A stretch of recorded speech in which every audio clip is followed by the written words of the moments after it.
Jennie is often called a lazy performer, and honestly, it's not hard to see why people say that. Yes, there are times when she's sick or injured, which is completely valid. No one expects an idol to push themselves to the point of collapse. But the problem is that outside of those occasional legitimate reasons, her overall performance quality has been inconsistent for years. Most of the time, it genuinely feels like she doesn't care about stage quality at all. And the truth is, she doesn't need to try because her fans will defend her no matter what she does. That's why she will never give 100% consistently. She's never required to.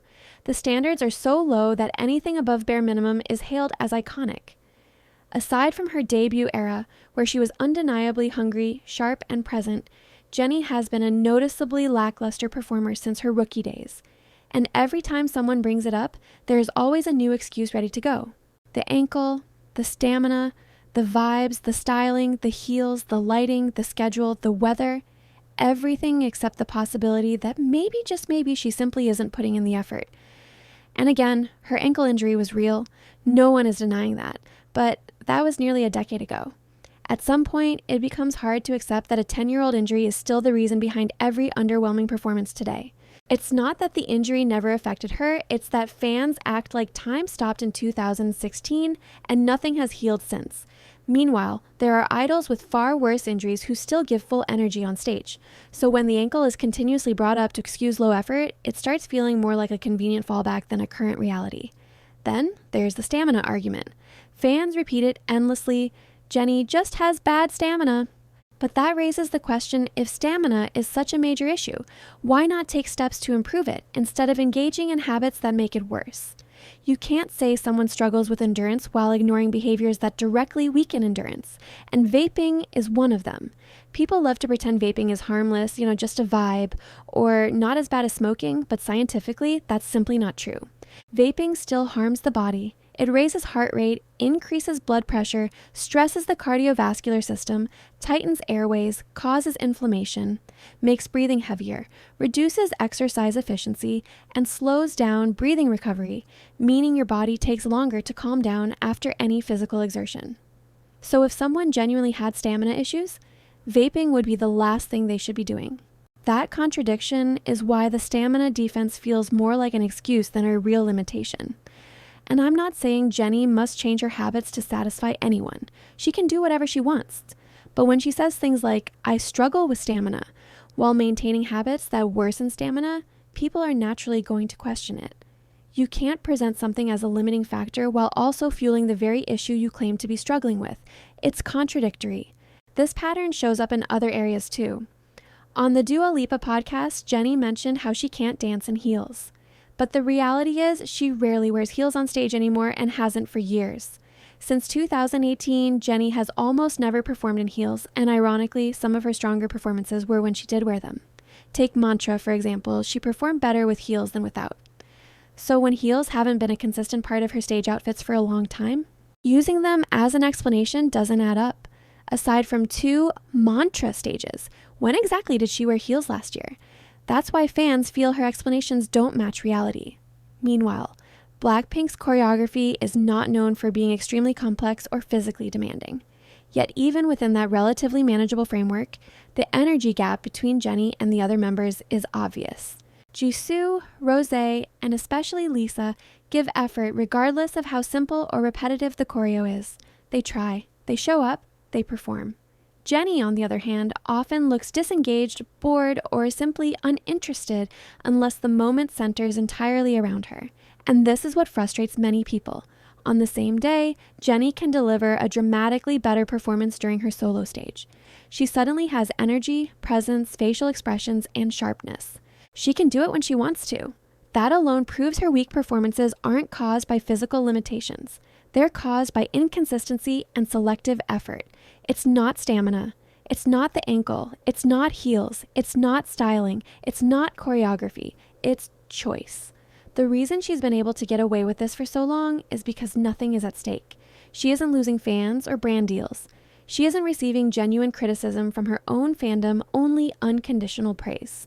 People excuse everything, so she has no reason to change. In fact, the bar for her is so low that even a mediocre performance is treated like a career-defining moment.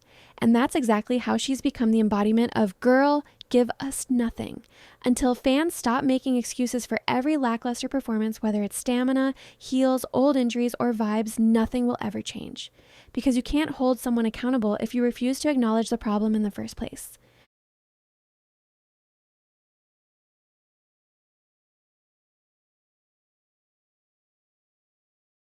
And let's not forget the most obvious pattern of all. Jennie only gives 100%, or whatever her version of 100% is, when the performance is hers. Solo stage? Suddenly the energy is there. Suddenly the expressions are there. Suddenly she remembers how to move, how to commit, how to perform. Heels or no heels, stamina issues or not, somehow all those limitations magically disappear the moment the spotlight is solely on her. But the second she's with Blackpink, it's like a different person. She stands there like a statue half the time, barely hitting the moves, barely engaging, barely looking like she wants to be on that stage at all. And at that point, it stops being about injuries, shoes, or stamina. It stops being about physical limitations and starts looking like what it really is. I don't care about this. Because when someone does care, you can tell. When someone has genuine limitations, you can still see effort. With Jennie, the difference between her solo effort and her group effort is so drastic that it's impossible not to notice. It becomes hard to buy any excuse when the improvement is instant the moment the performance is about her and only her. The contrast isn't subtle. It's not even debatable. It's obvious. And when it's that obvious, there's no excuse that truly explains it. Not heels, not stamina, not the ankle from a decade ago, not the schedule, not the choreography, not the styling. Because if someone can go from low energy to fully present and powerful in the same day, on the same stage, in the same outfit, then the issue isn't capability. It's intention. It's choice. She gives more when she wants to and gives nothing when she doesn't. And unfortunately, when it comes to Blackpink as a group, it often looks like she just doesn't want to. There is simply no excuse left for that, not after all these years.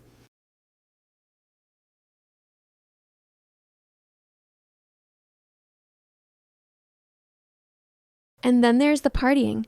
When someone is out partying a day or two before a major performance, it's really hard to sit here and pretend stamina, or injuries are the reason the stage looks half-hearted. At some point, the pattern becomes too consistent to ignore.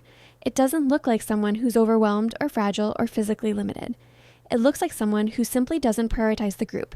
And again, that's my interpretation. But when you compare the timing, the energy, and the effort, it's not a stretch to see why so many people feel this way. Because let's be honest, when behavior outside of work shows more energy than behavior during the performance, the whole picture shifts. It stops looking like an unfortunate circumstance and starts looking like a choice. And it makes the excuses even harder to believe. You can't claim low stamina and then go out partying right before a stage that apparently requires all the stamina in the world. It contradicts itself. At this point, it really comes across like she's there to collect the check from YG and move on. Another obligation to get through, another box to tick, not an actual commitment or passion. It feels like she's showing up because she has to, not because she wants to.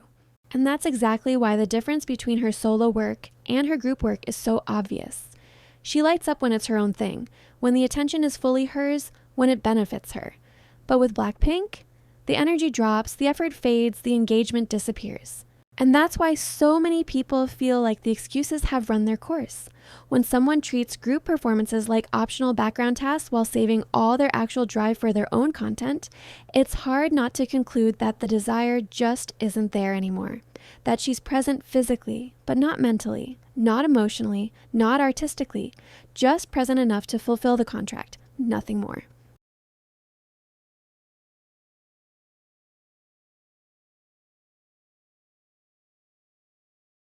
Let's talk about the discussion comparing Jennie and Ahyeon because I've seen a lot of people bringing it up. Honestly, I don't think it's a fair comparison at all, and here's why. Firstly, Ahyeon is a teenager and has only been in the industry for about a year. Jennie, on the other hand, has been in the game for nearly 10 years. That alone sets a huge difference in expectations. Ahyeon is still learning, still finding her footing, and still figuring out how to balance her energy on stage. Sometimes she gives bursts of energy, sometimes she doesn't hit the mark. That's normal for someone so new to performing professionally. Jennie, however, has been in the industry for almost a decade. She's experienced, trained, and fully capable of delivering consistently. yet she only seems to give her full effort when it's her solo music or when all eyes are directly on her. Outside of that, especially during Blackpink performances, it often seems like she doesn't care at all. The difference here is crucial. Ahyeon's issues are about inexperience and managing energy. Jennie's issues are about selective effort and a lack of commitment. Ahyeon hasn't made excuses or avoided responsibility. She's learning and still shows passion, even if it's inconsistent. Jennie, after 10 years in the industry, doesn't show the same consistency or urgency. So comparing a teenager who is just starting out and still adjusting to the demands of performing with a nearly 30-year-old veteran who only puts effort into her solo work is not only unfair, it's frankly absurd. The energy imbalance in a newcomer is understandable. The lack of commitment in a seasoned professional is not. Bottom line, any comparison between Jennie and Ahyeon misses the context entirely. One is a rising star finding her rhythm. The other is a longtime idol who has had every opportunity to perfect her craft, but often chooses not to. These are completely different issues, and treating them as if they're equivalent just doesn't make sense.